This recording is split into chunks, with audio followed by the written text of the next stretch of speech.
Welcome all to Eat, Drink, and Explore with Cece. Today we're making the easiest meal prep you can ever make in your entire life. And I'm in short of time lately, and I needed to put something together that I have ready in the fridge to pop in the oven during weeknight. And it's so easy to put together. This is also could be put together weeknight as well. You can get, if you have the stuff already in the fridge. If not, you can pick this up fairly quickly. So what we're going to make is like a ravioli bake. But I'm inventing this, so I don't actually have a name for it yet, but I'm going to call it a lasagna-like ravioli bake. So what I've done is I've taken advantage of some great flavors that you can get in the market now, and I picked up some ravioli, and this got some braised beef in it. And then I picked up some ravioli with mushrooms. So this is like no bake. Like you don't have, sorry, let me rephrase this. This is like no pre-cooking that you have to do. The most you're going to do is maybe take your spinach and put it in the microwave and defrost it and then drain the water out. That's it. The rest gets all put together in the tray and we'll layer it up. So I picked up the mushrooms because I wanted that earthy mushroom. And then I got the beef, the braised beef, because I want that meatiness, almost like a lasagna, meat lasagna. And then I picked up some roasted garlic, tomato pasta sauce, and some fire roasted tomatoes. And the reason why I did fire roasted tomatoes is going to add that extra depth in the dish that you really don't know what it is, but it has that beautiful depth to it. And then we're going to need some spinach, and we're going to make a ricotta spinach mix. We're going to need some spinach. So you're going to need a box of spinach. And you literally want to just microwave this fairly quickly. These are in nuggets, so you probably want to give yourself maybe 2 cups of spinach and then a tub of ricotta cheese. You're going to need 1 egg, and then we're going to need some Italian cheese. So you could do mozzarella. So I decided to go with the Italian mix, which is provolone, mozzarella, and Romano, and Emmenthal. And it creates that nice gooiness as well. And then I'll just top it up with a little bit of Parmesan. That's it. That's how easy it is. So let's clear the board so I can show you how to put this together. Oh, the other thing too is I'm going to add in a little bit more flavor to the dish. So there's salt and black pepper to taste. And what I have here is I have a half a teaspoon of garlic powder, and I have a half a teaspoon plus a smidgen more of onion powder, and then I have a 1/4 teaspoon of nutmeg. And we're going to put all of that in the spinach mixture. So first thing we're going to do is get the spinach going. Okay, so it took me about 5 minutes to microwave this on high. And then in a cheesecloth or a tea towel, whatever you have, or use your hands, you just want to wring it out and get as much of the water out as possible. It's a bit hot. So that entire bag, this is what it ends up being. Isn't that incredible? Squish as much as you possibly can. The drier, the better. I love spinach, like mixed with ricotta cheese. Can't lie, it's one of my favorite. All right, look how much water I extracted from the spinach. Now, you can decide to keep this water and save it and add it to a soup, or if you're braising anything for that extra nutrients. So repurpose that, don't throw that out. How simple is this? Just take your spinach, unwrap it from the cheesecloth. Isn't nature amazing? Look at the green color that you get from the spinach. It's like a chartreuse color. See, it's really dry now. I don't have to worry about it. I'm going to take the entire herbs. This is so easy. The entire tub of ricotta. This is like a quick way of getting a dinner on the table, and it feeds a crowd. That's what I love. Let's mix that all in together. Then we're going to add in the 1 egg. You could have beaten that egg and then put the beaten egg in. I'm just saving myself time. Just do it all in the one bowl. And I'm just going to put a pinch of salt, a pinch of black pepper as well. Okay, that's the most work that needs to be done in making this dish. And then the next is just putting it together. So take your lasagna tray. Now, what you want to do is you just want to spray the sides. And then you're going to take your sauce. And this sauce is already made, so you're just really heating it up. So layer down at the bottom. And this is why I like to use different types of sauces, because of the flavors. Okay. And then with the raviolis, I simply take them and I put them down at the bottom. I layer them. And I'm just a little bit OCD. So I try to layer them over top of each other. You can get larger ones, makes your job a little easier. But it's just another way of eating ravioli. Okay. Then I take the mushroom ones and I do a row of mushrooms. So you're getting different types of flavors in every bite. Get that earthy mushroom, you get the beef braised. And usually you buy the raviolis when they're on sale.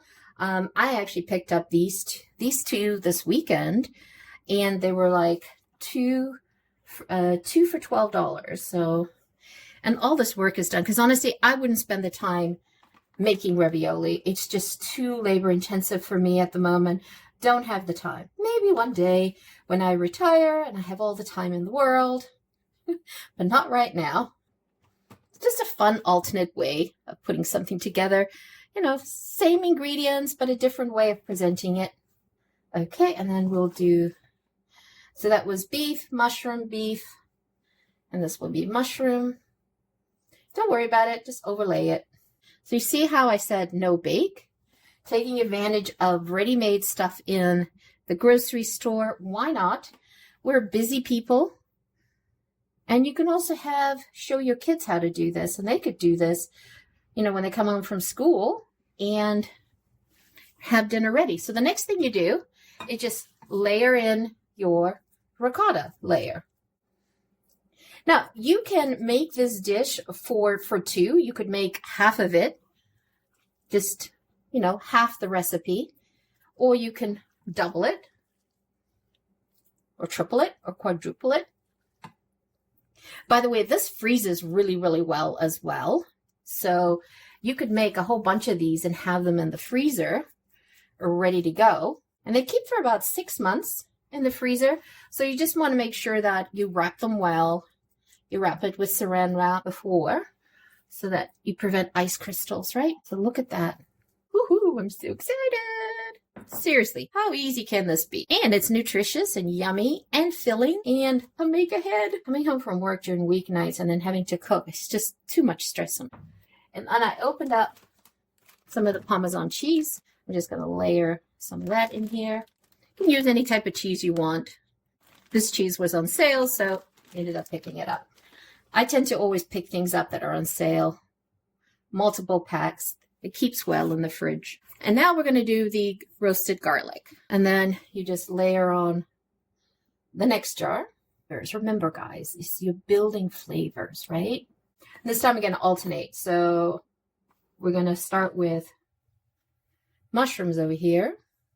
Again, you do it the way you want to do it. You do you. I just like to play with the alternate flavors that would go into your fork. When someone goes and, you know, digs in with their fork, they'll get all the different layers. I don't know, call it OCD, who knows? Now, there's so many different options. Like, you could make this completely vegetarian. You can get ravioli stuffed with spinach and cheese. You can get it with butternut squash. You can get them just mushrooms, right? So you do have options. And then I just layer it up with the remaining pasta sauce. And you can control how much of the sauce you actually want to put on the top layer. I tend to put less on the top layer. A second layer has more of the sauce in the bottom. Because what I want on the top layer is I want my cheese, right? So I'm just going to put the remaining. And I had 1/4 of the jar left of the fire roasted and 1/4 of the garlic roast tomato sauce. And so I mixed them together on the top. So you're introducing the flavors right at the very beginning of what they're going to expect below. It's about a guided journey in the fork. Okay, and then I'm going to take the shredded mozzarella or the Italian, this combination, and you just put as much cheese as you want. And I've preheated the oven. I'm using my convection oven. I've set it to 385. So you definitely want to set that in. Now, if you're going to freeze this, you don't have to pre-cook this at all. Freeze it the way it is here. I would recommend you put some parchment paper on top and then your foil, because the cheese will melt into the foil when you cook it. So doesn't that look yummy? Let's get that in the oven, and you want to set it in the oven for about 30 minutes and then just check it. You can cover it if you want, let that bake through, and then take the cover off maybe 10 minutes before so you can get a nice even toast. And I'm just going to pop it like that. Okay, so let's get that in the oven. All right. One of the things I forgot to mention is you definitely want to put that on a tray for in case you have bubbled up spillage. I'm going to put some parchment paper down so I don't have to clean the stove if it decides to overflow. All right, let's get this in. So there is the Ravioli Bake, Lasagna-ish, a concoction, but it's great. It was so easy to make. I told you it's definitely something you want to make for meal preps. You can do a whole bunch of these, freeze them, and bake in the oven at 385 for an hour. You should be good to go. And you get nice and toasted on top. Doesn't that look fabulous? And then you want to serve it with just a green salad. It's good enough. So let's cut into this. And you just slice it up like you would do a normal lasagna. Ooh, looks so gooey. Look at that. Woohoo. So excited. All right, so let's see if the first one coming out of here is presentable. Ooh, yes. So exciting. Look at those layers. Oh, smells like lasagna. And no fuss. Look at that. Doesn't that look awesome? See how easy that was? And it's such a great meal. Let me build the perfect bite. So remember I did all those layers of the different raviolis? I hit that one out of the ballpark. Oh, the brisket is really, really good. So we built all those layers in there, and it does not look like a lasagna, but it's made with a ravioli, and it's you got this ready in what, 5 minutes putting it together? And it's so yummy. I would serve this with a fabulous green salad. On the side, a nice hearty meal done really, really quickly, minimal effort. The oven did all the work for us, and we put something nice and hearty on the table for everyone. Look at that. Ooh, I'm excited. I love that combination. So there you have it, a beautiful ravioli bake that is minimal effort, and you got a meal on the table really quick. And it is definitely nutritious and yummy. And everyone from a 3-year-old to a 90-year-old will eat this. It is so delicious. So once again, thank you so much for joining me. Always greatly appreciated. If you're new to the channel, welcome. If you're not yet subscribed, hit the subscribe button, hit the like button. Thank you so much for joining us. Have a fabulous day. Ciao for now. Don't forget to hit subscribe.